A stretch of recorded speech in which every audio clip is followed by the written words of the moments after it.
Let me ask you something straight up. Do you really want to build a business or are you just playing entrepreneur? Because here's the truth. 90% of the startup fails. That's not a scare tactic. It's the raw data. And if you're serious about building something that lasts, something that drives, you need to understand exactly why so many startups crash and burn. And more importantly, how to ensure you're not part of that grim statistic. If you're an ambitious profession, a freelancer scaling up, or a marketer trying to build real quality, not just followers or fake traction, then hit that subscribe button right now and turn on notification. Because every week I break down the real strategies that drive business success. No fluff, no recycled advice, just powerful tactic content that turns vision into velocity. Let's get into it. Here's what most people don't want to tell you. Startups don't fail because of lack of passion. They don't fail because of poor branding or ugly logos. And no, it's not because the founder didn't manifest hard enough. Most startups fail because the market didn't want what they were selling. Period. It's called market product mismatch, and it's the silent killer of a business. Entrepreneurs fall in love with their idea instead of the problem they are solving. They build what they want, not what the customer needs. That's mistake number one. But here's where it gets even more dangerous. Founders convince themselves they are making progress when they are just spinning in circles. They confuse activity with traction, building features no one asked for, tweaking a landing page no one's visiting, chasing followers instead of paying customers. Listen, vanity metrics kill startups. Real traction look like revenue. Let's break this down. There are 5 brutal truths about startup failure you need to face head on. Number 1. False validation.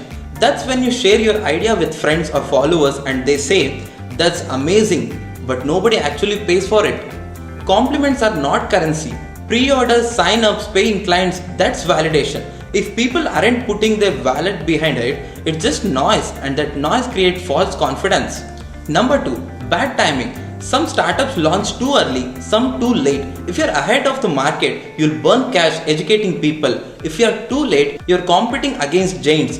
Timing isn't luck, it's a strategy. Uber didn't invent ride sharing. They launched when smartphone penetration made it frictionless. Airbnb exploded during the 2008 recession because people needed extra income and cheaper travel. Timing is everything, and the best founders read the market like a hawk. Number 3. Founder blindness. This is where ego gets in the way of agility. The market gives you feedback every single day. If you are too emotionally attached to your original plan, you will miss the signs that it's time to pivot. Great founders don't just pivot once, they are constantly adapting. Slack started as a gaming company, YouTube was a dating site, Instagram was a Foursquare clone. Adapt or die, it's that simple. Number 4. Scaling too early. This is one killer. Founders get a taste of success and start hiring, spending and expanding before they have nailed their product, their message and their funnel. That's like a pouring gasoline on the wet wood. Scaling a broken system just burns cash faster. You only scale once you have a consistent revenue, a customer retention and a repeatable acquisition process. Until then, stay lean, stay focused and obsess over your unit economics. Number 5. Cash flow ignorance. This one is brutal. Passion doesn't pay the bills. Revenue doesn't equal profit. If you don't understand your burn rate, your runway, your customer acquisition cost, and your lifetime value, you are building a house of cards. I've seen brilliant ideas die because they simply ran out of oxygen, money. Cash flow is the bloodline of your business. Treat it like it matters because it does. Let's talk about what the winners do differently. Because yes, some startups do win, and when they win, they win. What separates those 10% who break through? One word: discipline. The winners don't fall in love with the ideas. They fall in love with solving problems. They don't guess, they test. They run lean experiments. They talk to customers every week. They iterate fast. And above all, they build for demand, not just desire. Let me give you a real world example.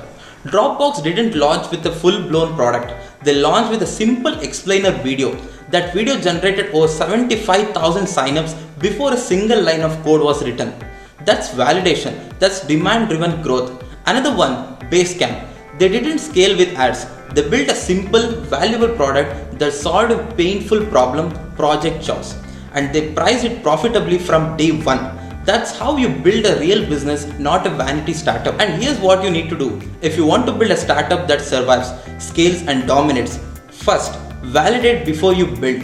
Start with the problem. Talk to 20 people in your target audience. Don't pitch. Ask about their pain points. What are they struggling with? What costing them time, money or energy? Find the patterns. If you solve a painful, expensive problem, you don't need a fancy marketing.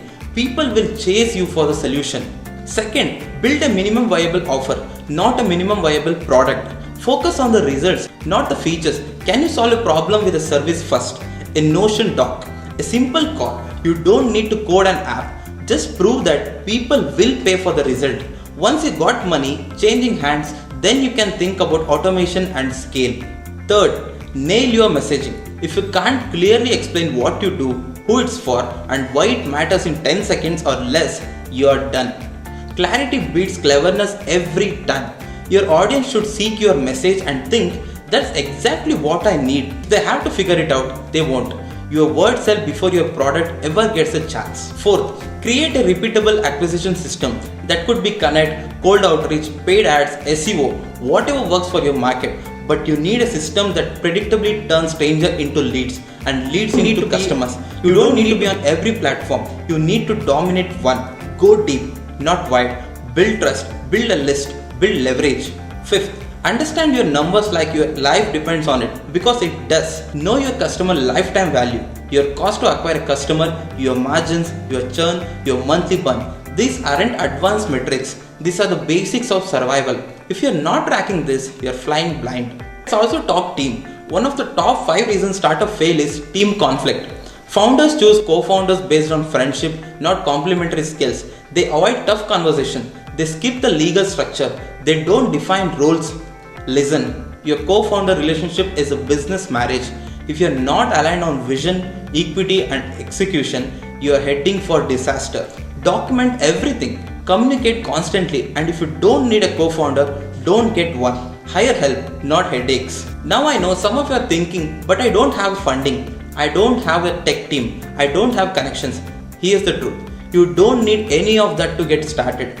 You need to be resourceful, not resourced.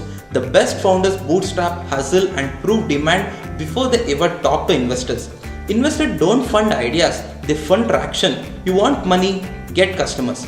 Prove your market. Show that you can turn $1 into $3 and the money will chase you. And let's bust another myth while we are at it. The idea that you need to go. Go big or go home. You don't. You can build a profitable, scalable business without chasing unicorn status. There's a glory in bootstrap business that generates 7 figures, employ people and give you freedom. Not every business needs to be a VC funded juggernaut. Build a real business first. You can always scale up once the machine is working. To wrap this up, if you want to beat the odds, you need to stop playing business and start building one.